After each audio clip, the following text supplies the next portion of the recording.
Hello and welcome back to this week's episode of Sports Corner. I'm Cole Young and we're officially into the NFL season. We didn't have a show last week, so I didn't get a chance to talk about the first game of the season, the Thursday night matchup between the Baltimore Ravens and the Kansas City Chiefs. As expected, this game was electric. The Chiefs' offense somehow looks even faster and better than they were last year. Rookie Xavier Worthy, the receiver that has the record for fastest 40-yard dash time in history, took an end around and scored his first career touchdown on his first ever career touch. After the two teams swapped some touchdowns and some field goals, the Chiefs sat with a 7-point lead. The Ravens began their final drive down 7 with under 2 minutes remaining in the fourth quarter. They strung together an efficient drive and found themselves in the red zone with 5 seconds left. Quarterback Lamar Jackson scrambled around the pocket. He also ran for 122 yards on the night, but then threw up a ball to tight end Isaiah Likely in the back of the end zone. The referee signaled it was a touchdown, and the Ravens essentially had tied the game. However, on further review, Likely's toe was out of bounds by literal centimeters, meaning the game was over and the Chiefs had won. Following that nail-biting start to the season, all eyes went back on the new generation of rookie quarterbacks, and it was a little underwhelming. Broncos quarterback Bo Nix struggled in his season opener, throwing for just 138 yards and 2 interceptions, although he showed glimpses of his talent on his final drive, including a rushing touchdown. The Broncos eventually fell just short to the Seahawks. The focus was mainly on #1 overall pick Caleb Williams in his debut with the Chicago Bears. The Bears' offense definitely did not find its stride in Game 1, as Williams only threw for 93 yards and the offense didn't score any touchdowns. Luckily, their defense and special teams did, and the Bears defeated the Titans. Patriots' first-round pick, quarterback Drake May, did not start for New England, but Jacoby Brissett did and led the Pats to a shocking win over the Cincinnati Bengals. The best rookie quarterback showing came from Washington Commanders quarterback Jaden Daniels. Although the Commanders lost 37-20 to the Tampa Bay Buccaneers, Daniels threw for 184 yards and rushed for another 88 and 2 touchdowns. It was expected that all rookies would struggle slightly in their debuts, so it can only go up from here. Week 1 ended with another great game, which was also another 2023 playoff rematch. The new budding rivalry between the hometown LA Rams and the Detroit Lions was expected to be a shootout, and it was. Both quarterbacks, Jared Goff and Matthew Stafford, were facing their former teams. This was an incredible, evenly matched game, with each team scoring back and forth, and both Goff and Stafford finished their days with 1 touchdown and 1 interception each. The tie game headed to overtime, and the Lions received the kickoff to start overtime. The Lions stuck to the run game, and it worked, as David Montgomery ran the ball 5 times on the drive, eventually reaching the end zone and securing the win for Detroit at home. Week 1 was an exceptional way to kick off the 2024 season, so hopefully Week 2 will be equally as fun. It started last night with the division rivalry matchup between the Buffalo Bills and Miami Dolphins.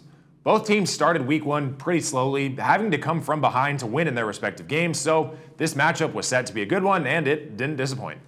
I briefly mentioned 2 weeks ago the resurgence of my weekly NFL picks, so it's time to start. I finished last season with a record of 37-19, bringing my lifetime record to 76-31 and 1 tie. This week, I'm going with the Cowboys over the Saints, the 49ers to continue their winning ways against Sam Darnold and the Vikings, the Washington Commanders to put it together for their first win of the season over the Giants, and the LA Chargers to move to 2-0 after beating the Panthers. Come back next week to see just how right or how horribly wrong I was. As I'm sure you know by now, college football is also in full swing as they head into Week 3. One name has been atop most headlines so far this season, and he just so happens to be from my alma mater. The stats I'm about to read to you are shocking. Boise State running back Ashton Jeanty has been unstoppable in the first 2 weeks of the season. Jeanty began his season with a bang in Boise State's opener against Georgia Southern. The junior running back broke the program record when he scored 6 touchdowns and set a new program record for rushing yards with 267. To follow up that record-setting performance this past weekend, Boise State took #7 ranked Oregon down to the final play. The Ducks were massive favorites over Boise, but the Broncos stayed in the game until the final field goal, and it was largely due to, again, Ashton Jeanty. Jeanty ran for another 192 yards and 3 touchdowns for Boise State, as the Broncos fell just shy to the Ducks, losing 37-34. Through just 2 games, Jeanty's stats sit at 459 yards and 9 touchdowns, which equates to 229.5 yards per game and 10.2 yards per carry. To put it in perspective, Jeanty himself has more touchdowns than 79 different FBS Division I teams. It's likely he'll not keep up this pace, but even still, he has a solid shot to win a Heisman Trophy. Speaking of Boise State, it was announced on Thursday morning that Boise State, Colorado State, San Diego State, and Fresno State are all hopping on the trend of changing conferences, as all 4 schools will be leaving the Mountain West Conference to join and rebuild the Pac-12. The only 2 remaining teams from the original Pac-12 are Oregon State and Washington State, so the conference now will consist of 6 schools. It'll be a little while though, as these schools will officially join the Pac-12 starting in 2026. Including teams from the former Pac-12, there are some teams that are surprisingly undefeated so far this season, one of which being local USC. The Trojans pulled off a shocking upset in Week 1 over LSU, then followed it up with a 48-0 beatdown over Utah State last week. USC has a bye this week, but has to take on reigning national champions Michigan next Saturday. Speaking of Michigan, they shocked the college football world this past weekend, but not in a good way. The University of Texas Longhorns absolutely dominated the reigning champion Wolverines as the Longhorns left Ann Arbor, Michigan with a 31-12 victory.